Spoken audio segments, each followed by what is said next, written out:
Hi everyone, we're Team IEPY, um, competing in the Solar District Cup. Our district use case was University of Nebraska Lincoln, and our group members are Saud Alcieri, Wyatt Highland, Brennan Hughes, myself, Cal Ormanovich, Thomas Patica, and Tyler Wang.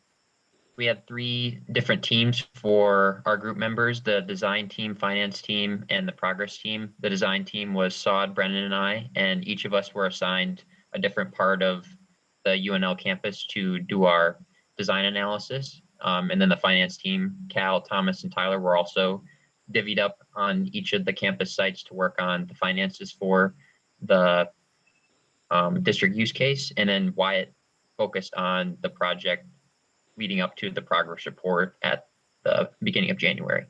Next slide, please. Yeah, so we ended up going with the Canadian Solar Kumax CS3U 350P because it offered like great middle of the pack price to performance ratio. And same with the inverter we ended up going with, the ATO LTC. This also just was within our price range and offered performance that we required, but still staying under our budget. Next slide, please. So with the Aurora Modeling, we kind of had the different sections of campus: city, east, and agriculture, and they all kind of had different focuses. So for city campus, we were looking for aesthetics. So we really focused on the solar trees that we'll talk about later. And we weren't really worried with total output there. East campus was more focused on output with focusing on rooftops because we wanted to maximize campus green space. And also we wanted to create practical covered parking for students. So for, I think it's parking lot 2 and 3, we created covered parking with solar panels on top. And then for agriculture, where focus was on ground mounted units because they were cheaper and kind of out of sight of the campus. So we were okay with putting some more solar panels on the ground. And then also making sure that in all three of these we were maintaining and living by the codes and ordinances. We had a lot of building codes and fire codes that we were following to make sure that our infrastructure design was meeting those requirements. Next slide, please. So for the city campus, we decided to use 36 different solar panels of ground-mounted lift solar trees from Spotlight Solar, and I met with the VP of their business and financial relations at the company, and he talked about their different products that they offered, and the solar trees provide a good aesthetically pleasing design for the city campus while also having different features with the solar trees as well, which I'll show in the next slide. But then we also decided to include rooftop solar installations as well on the city campus to show that the city campus has that capability of designing rooftop solar installations as well. So we had 1,816 total solar panels in the city campus design with a total system size of 634 kilowatts and annual production of about 719,000 kilowatt hours.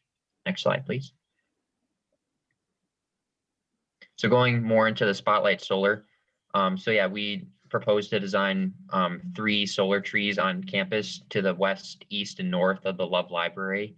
And as you can see, they're very aesthetically pleasing. Their approximate total cost is between 55 and 70,000, and that includes like installation, them installing it on campus, and like all the cost that would go into putting that on the campus grounds. And there's also a lot of customization features such as painting a different color, having tables and charging stations for students to use while on campus. And it also has very low operation and maintenance costs and is very resistant to high winds and weather conditions as well.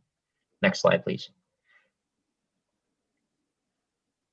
So we have the east design, like we're focusing more on a rooftop, and there's kind of 8 subsections that we divided the campus into. And for each subsection, we focus on one building with the largest surface area. That was just kind of to help reduce costs of having to get solar panels up on buildings. We had around a little over 5,000 rooftop solar, and then almost 4,000 carport solar panels. So it puts us at 8,879 total solar panels. It was a 3,110 kilowatt system with the annual production of 3,772,165 kilowatt hours of annual production. And then to the right, you can see that a couple of the sections of campus. And then next slide, please.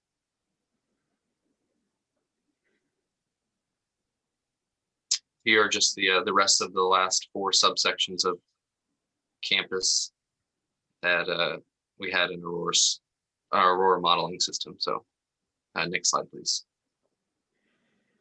Yeah, and then moving on to agriculture, as you know, we had the area in red, which consisted of both grass and crops. We decided not to do any solar ground mounted units in the crops just because we didn't want to interrupt any of the sunlight it got. So we just did just the grass area. And so as far as operating costs and maintenance, obviously it'll be the same, just about the same as ground mount or rooftop, except you'll have to mow just to keep the grass level low, and so it doesn't interrupt the amount of solar production. We did do an analysis to make sure that there was no flooding in the area, and it was a low risk level according to the weather in that area. And then as you can see, the location of the transformer is it's about 500 feet from where we installed our solar panels, and so we have to pay a little bit more for wiring, obviously, for that as well. And then site preparation, you have to level, and if it needs to be leveled, and then also with the soil, it was compatible to install ground mount, and it did not cause erosion or terrible erosion. And then also with this site, we would plan future expansion as well. Next slide, please. And so this is our design. Again, that was in the bottom left of the last picture. About 7,222 solar panels in total, which, using the solar panels that we used, brought it to about 715 kilowatt system. The annual production was about 843,000 kilowatt hours. We did make a 4-foot spacing between the solar panels for any maintenance purposes, and also to not cause shading on each solar panel. And then, as I said before, it's about 575 feet from the local or the nearest interconnection. Next slide, please. So for the OpenDSS distribution impact analysis, you can see our line to neutral voltage in our relative power flow and before and after our PV system. And the goals that we're keeping in mind was within 5% nominal charge, 0 over and under voltage events, and validated by the OpenDSS software. Next slide, please.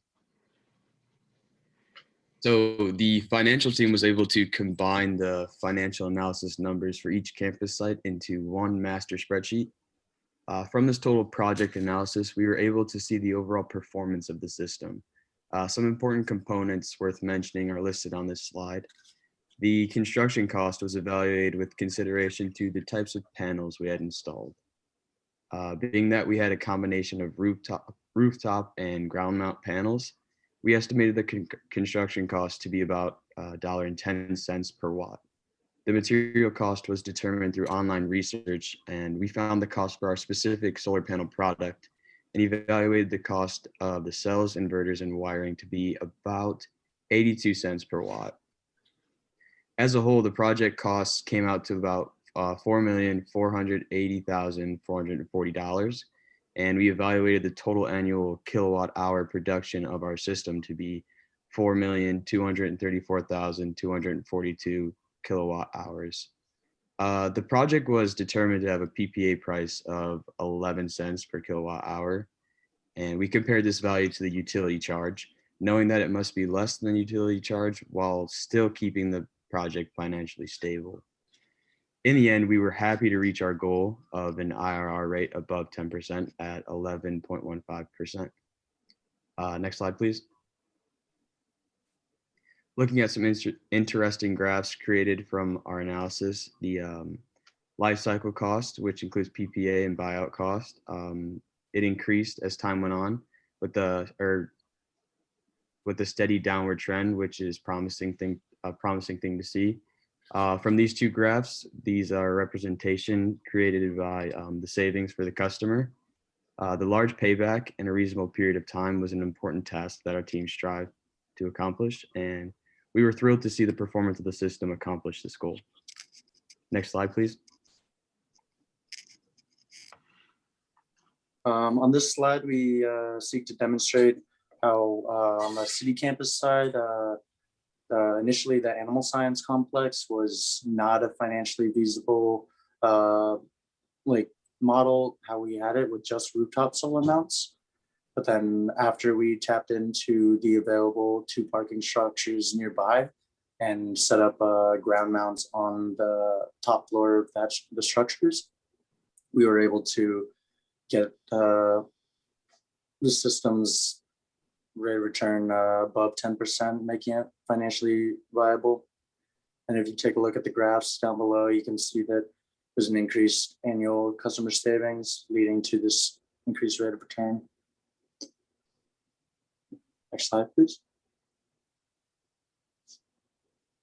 So for the development plan, in our report, we kind of go through more about like our building and site plan and construction plan, but in kind of meeting all these different topic points such as land utilization, code compliance, land suitability, and approach to inspection. A couple things I would like to note is that, especially for like our construction feasibility and codes, the 2 main codes we wanted to follow were the international residential codes and the building codes.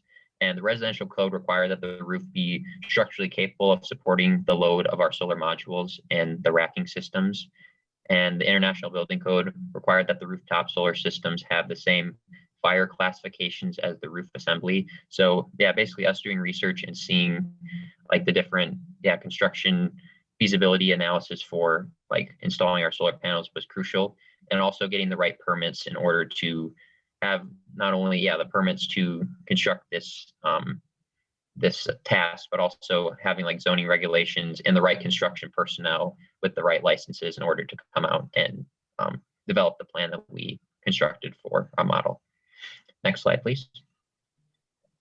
Yeah, and so to sum everything up, we just wanted to go over some of the objectives that we accomplished and necessarily didn't accomplish, but we wanted to get an IRR that was greater than 10%, that was greater than our, and we were able to accomplish that. And then we also wanted to get a reasonable project payback period of 20 years.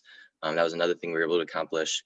And then we also, obviously, as with when you're installing any solar system, you want to have financial savings that will benefit not only you, but the customer. And so we were able to accomplish that.